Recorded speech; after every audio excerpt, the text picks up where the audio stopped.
All right, so the next one here, NATO countries to buy weapons for Ukraine, to buy U.S. weapons for Ukraine. So the Netherlands announced on Monday that it would be providing Ukraine with 500 million euros or $578 million worth of U.S. military equipment, making it the first country to participate in a new NATO scheme to continue fueling the proxy war. So the Dutch defense minister announced this on Monday.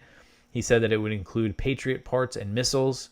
And then the following day, on Tuesday, NATO said in a statement that Sweden, Norway, and Denmark have agreed to finance a $500 million weapons package sourced from the U.S.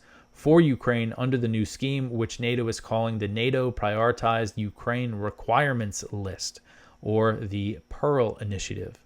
And so President Trump and NATO Secretary General Mark Rutte, they announced this plan last month to flood Ukraine with billions of dollars worth of U.S. military equipment by getting NATO countries to pay for it.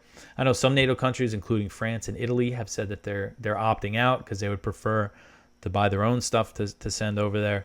But $1 billion so far committed to this. And, of course, this is just a boon for the U.S. weapons makers who have profited greatly off of the war in Ukraine, and not only by the U.S. flooding Ukraine with all this military equipment and then, needing more contracts to produce weapons to replace it, but also all the European countries have increased their military spending and they're buying a lot more U.S. weapons.